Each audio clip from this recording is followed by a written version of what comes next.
Hey y'all, it's Bookishrealm and I'm back with another video. Today I am here to talk about the worst books of 2021 or the most disappointing books of 2021. This is a video that should have gone up during Vlogmas, but as you all know, I had a very rough December of 2021. My year literally closed with a bang and I got to open up 2022 with COVID. So I just have been out of the filming game and I've taken that time to kind of rest and relax, which was very much so needed. If you're new here, go ahead and hit that like button, click the subscribe button if you want to see more content from me, and hit the bell for notifications. So thank you all so much for being amazing and really sending me so much love and support during the time that I have been out. I really appreciate it. We are still quarantining, so that's kind of where I'm at right now. But we're gonna go ahead and jump into this video so it's not too long. I always feel like with these videos, you always have to preface and be like, oh, you know, if I didn't like a book that you really loved in 2021, don't feel bad. These are books that I just didn't vibe with. These are books that I just thought that I was going to love, and I actually didn't end up loving them, which is super unfortunate, but it's just the way that it goes. Everybody dislikes books. It's a-okay. Don't take it personally. So these are books that I really genuinely didn't like, or these are books that like super disappointed me because I had such high expectations and hopes for them.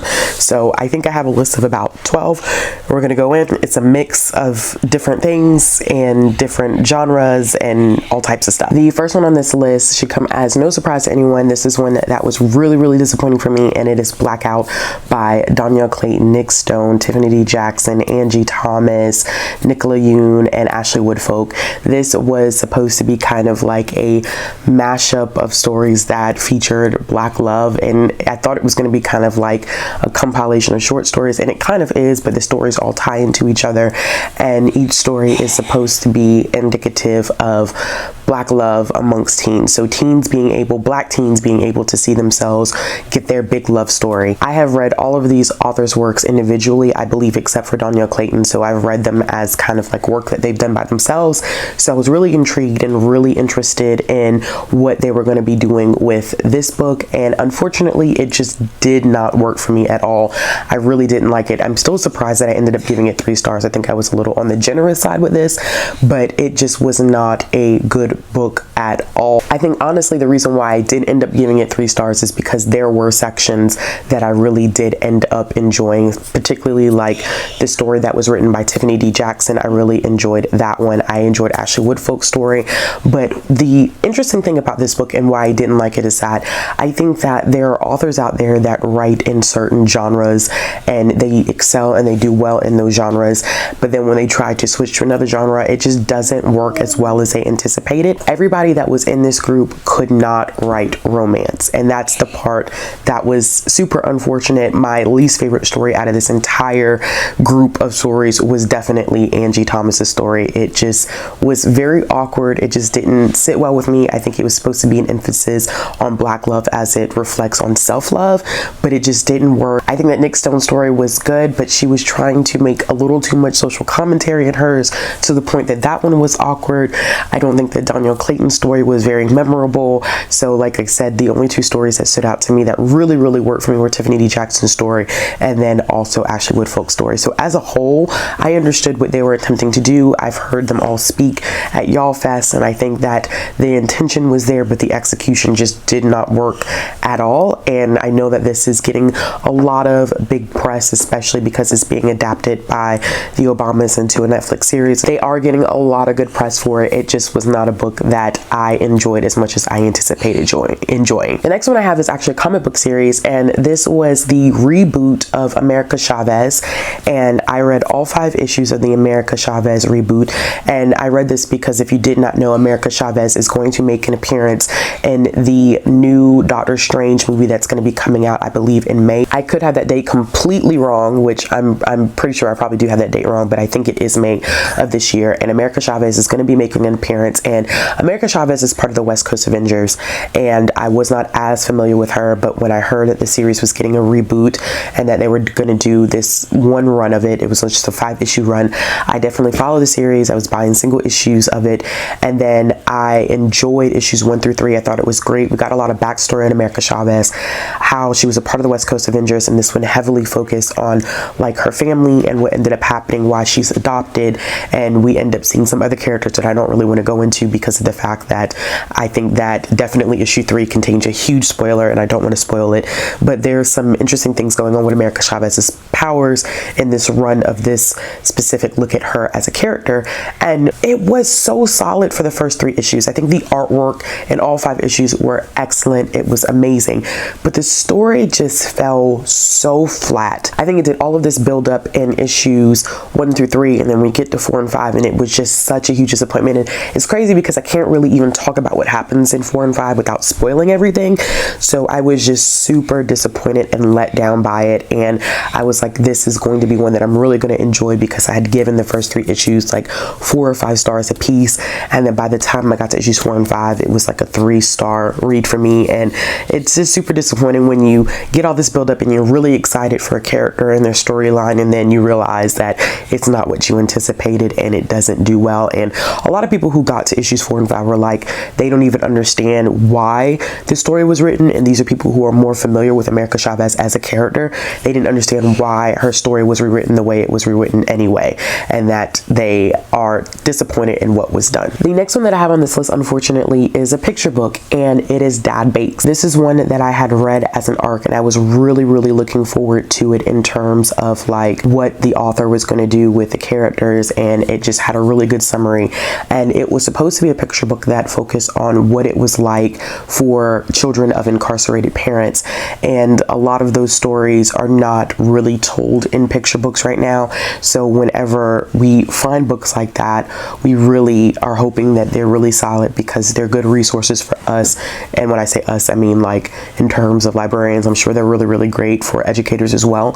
So that's what I was looking forward to, but did not work because when you read the story, you don't even realize that it is a story about a child learning more about their parent who has previously been incarcerated, and that they're getting this job to basically help them. This organization is based off of a true organization that helps previously incarcerated individuals get back up on their feet, and you don't even know that that is the context of the story unless you read the author's note at the end. And honestly, when you're sitting down and you're reading a picture book with a child, like, you're not going to sit down and read the author's note. That's not something that's going to happen. You are definitely just focused on the story at hand, and I feel like that was a part that was missing if this was supposed to be a picture book that highlighted what it was like for children of incarcerated parents, or to give them some type of support in a picture book form. It just was not there at all, and it was just extremely disappointing. I still ended up giving it 3 stars, but I don't think that the intent of what the author wanted to do was necessarily there at all times, and you did not know that unless you read the author's note. The next one that I have on this list is Missions of Love, which is one that I have talked about quite a bit this year, so no one should be surprised to see this on this list. This is a manga series that I believe I found on KU or Comixology, one of the two, and it is about a young girl who appears to be in high school, and she's a writer of these short stories that people kind of read on their phone. And one of the critiques that she always seems to get is that she doesn't have enough romance in her stories. So what she decides to do is create her own romance in her real life in order to better be able to translate that into her works. And I thought the story was going good. I think I gave the first volume like 3 stars. I was like, okay, you know, I could see myself getting into it. By the second volume, I gave it 2 stars. I was so done with it because there is an incest situation going on where, you know, you have the main character being kind of watched and eyed by a cousin.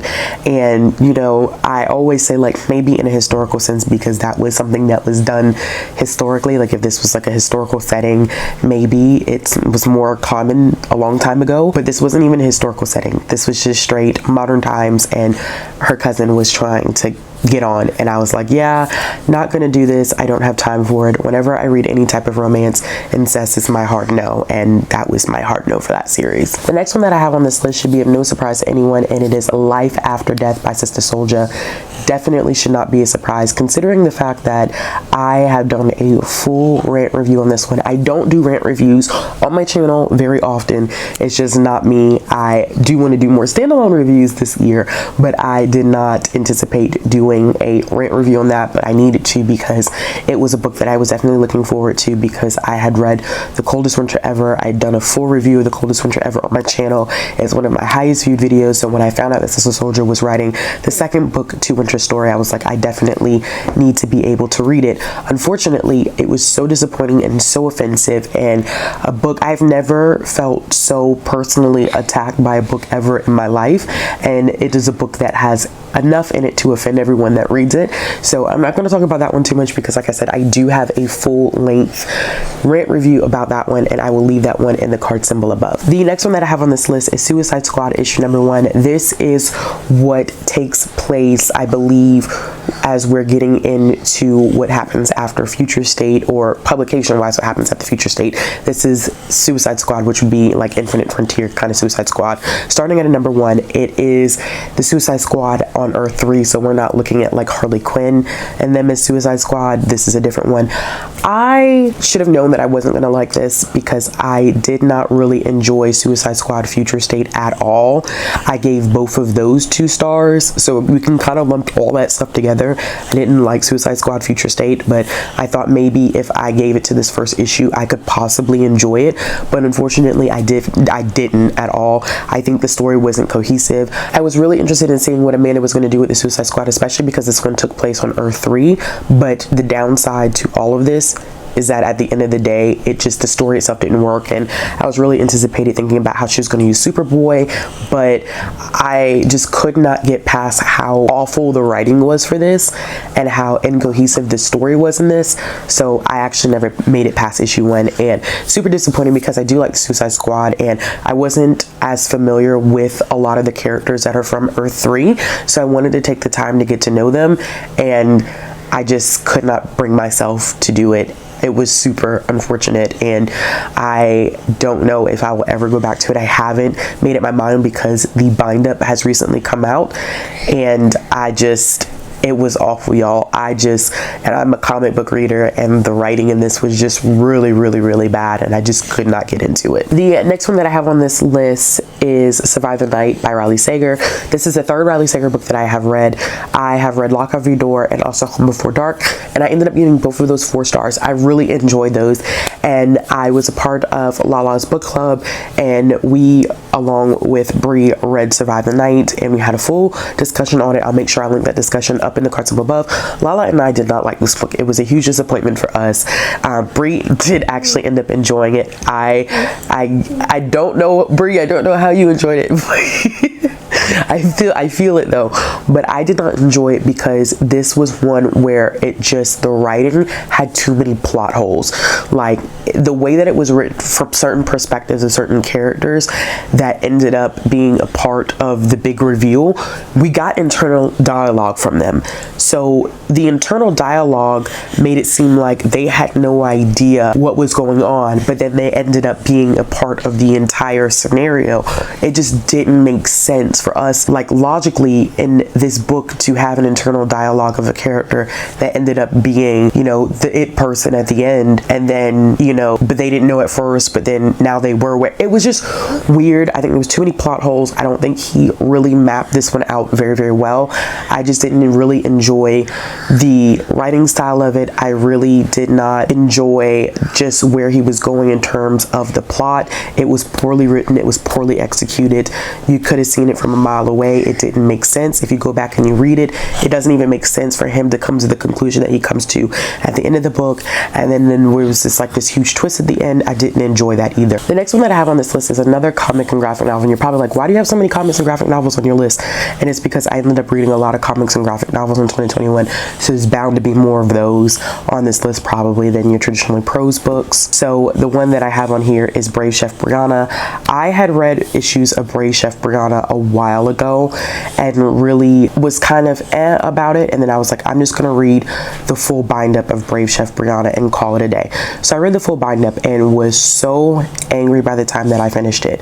And apparently Sam Sykes is known for this crazy stuff, but it was weird because you have this character named Brianna. She goes to this monster land, and the monsters have these rules where they're not allowed to consume certain things, whether that's like butter, sugar, flour, whatever. They're not supposed to eat those things. Well, she she's in this competition with her family members because they are supposed to be getting inheritance from their father or something along those lines, and Brianna decides to open up this restaurant and compete with the rest of her family.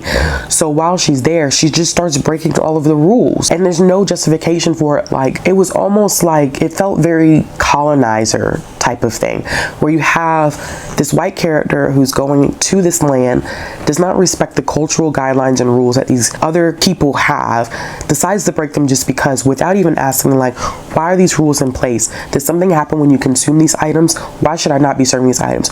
Just go and you break the rules.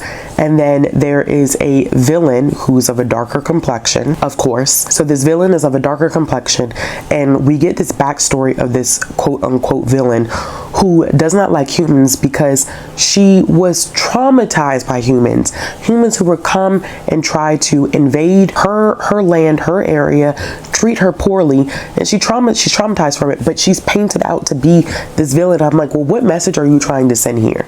She's of a darker complexion, she's been traumatized, and you still want to make her out to be the villain of the story. It just didn't make any sense whatsoever. The story was just not executed well. I felt like there were some things going on there that were just offensive. Sam Sykes is known for this behavior, so I'm not surprised that I didn't end up enjoying that one. The next one that I have on this list is Scarred, and I was super disappointed in this one. So I decided to participate in the historical romance readathon, and basically my goal was to not read historical romances or solely read historical romances that featured white characters, because basically that's what that subgenre of romance is really known for. And you know, of course, we know that Beverly Jenkins writes a lot of historical romances, but I even wanted to explore a little bit outside of her. So I did some searching on Kindle Unlimited. I did some searching just for ebooks that really captured a historical romance type of vibe without it following our traditional historical romance type of settings.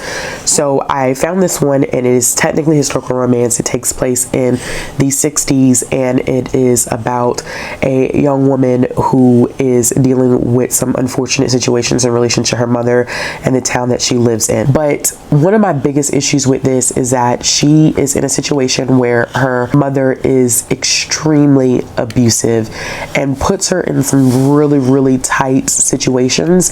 And what bothered me the most about this book is that the author seemingly uses religion to excuse holding her mother accountable for the actions that she commits, and I really don't like that. I think that you should not excuse someone's behavior because you're going off of the idea of honor thy father and thy mother. That's not, you don't do that. That was, and it completely turned me off from the book. I didn't like it. It made my skin crawl. It made me extremely uncomfortable, and I didn't like the fact that her mother put her in a situation where she almost, and I don't even want to talk about it because of the fact that I feel like it'll give a part away of the book, but her mother put her in a really bad situation. Let's just put it that way. A very traumatizing and bad situation, and we got the internal dialogue of, okay, we'll honor your mother and honor thy mother and thy father, and just don't even worry about it. And the behavior is never addressed, it's never corrected, it's never deemed inappropriate or wrong, and it just didn't sit well with me at all. The next two books that I have on my list are both books by Karen McManus. So Karen McManus put out two books last year, and it's You'll Be the Death of Me and also The Cousins. I had to make sure. And I literally have read everything that Karen McManus has ever written at this point. Like, I just keep up with whenever she releases stuff.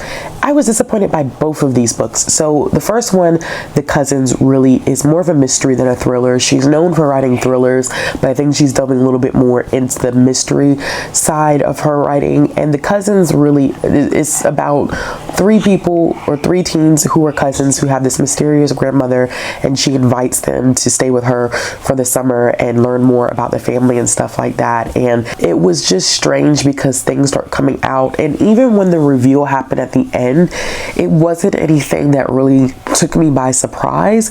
The characters weren't extremely likable, and it just didn't work well. I was just expecting more of a bang and more of a punch from her, and it was disappointing not to get that, because the last book that she published before The Cousins was one that I absolutely loved, that I read in 2020, because like literally in the last 2 pages she gives you something you're like, holy crap, I could have never seen that coming from a mile. This one just felt a little lackluster. And for the second one that I literally read in December of last year, year, which is You'll Be the Death of Me.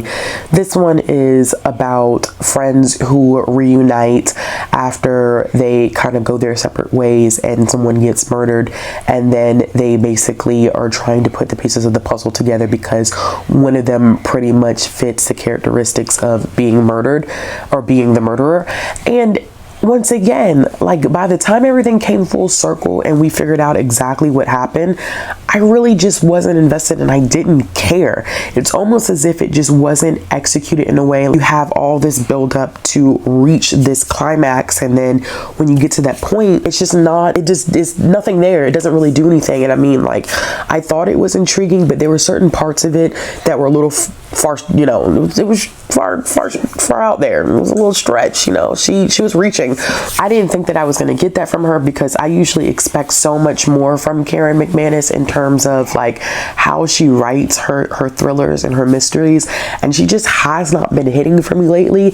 And it's such a disappointment to read two of her books in one year, one at the beginning of the year, one at the end of the year, and they both were disappointments for me. I was so heartbroken over the fact that I did not get a good Karen McManus book this year or last year that really just kind of knocked it out the park for me. So they weren't bad books, like they weren't awful books. They were both 3-star reads, but they were disappointing to me because of the fact that I just expect so much more from her as a writer. The next one that I have on this list is Ultimate Origins, which is probably one that people don't really necessarily expect from me.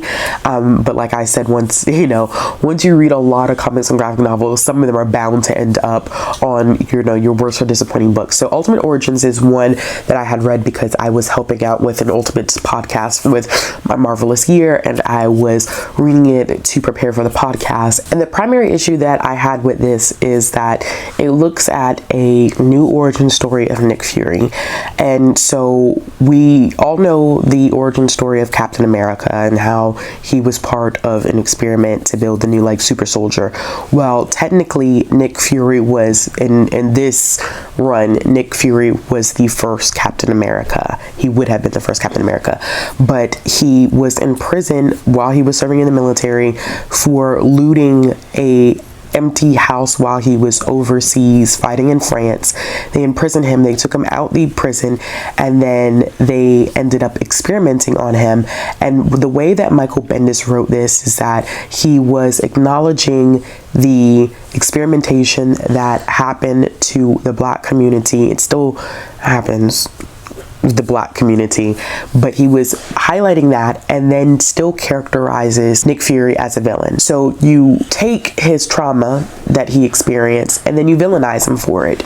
And it really got under my skin, and it was complete filth, and I don't like what he did. And Bendis has a reputation for doing some really cringe things when it comes to race in the comic book industry, and I just hate it that I read this, and that was how Nick Fury was really kind of characterized. And I thought it was interesting because we do get to see a lot of characters who are connected in terms of the Ultimates, but what he did with Nick Fury was so messed up and so wrong, and I just didn't appreciate it. The last one that I have on this list is Delaneys Desert Chic by Brenda Jackson, and I just want to go ahead and preface this by saying that I'm going to continue to read Brenda Jackson and continue to read the Westmoreland series.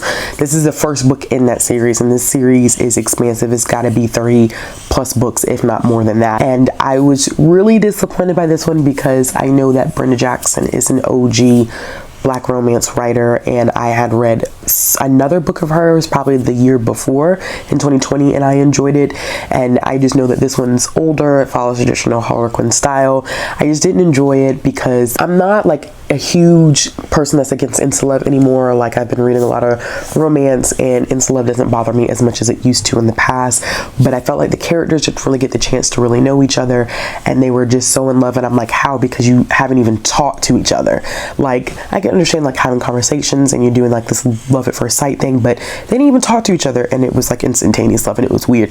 And then there was a scene in which our male lead or hero basically did something to our heroine while she was sleeping, runs away when she starts to wake up, and it's never addressed. And that for me is always going to be rather hard to swallow because, I mean, for lack of a better term, that is, sexual assault. I don't know how else to really, you know, define that except it being sexual assault. Like, you're touching her in a sexual manner while she's sleeping, and then when she starts to stir, you run away. There's no consent there. So that really didn't sit well with me, and it was just really disappointing. But I know that Brenda Jackson is an amazing writer, and definitely enjoyed a work of hers that I read before, and definitely will continue with this series. But I think I have to mentally prepare myself when it comes to these older works and how romance was kind of done, you know, 20 years ago as opposed to how it's done now. But yeah, that one was kind of a disappointment for me, unfortunately. All right, y'all, so those are my worst and most disappointing books of 2021. Let me know in the comment box below which your worst or most disappointing reads were. If you like this video, give it a thumbs up. If you want to see more content from me, click the subscribe button, hit the bell for notifications, and as always, I'll be back with another video soon.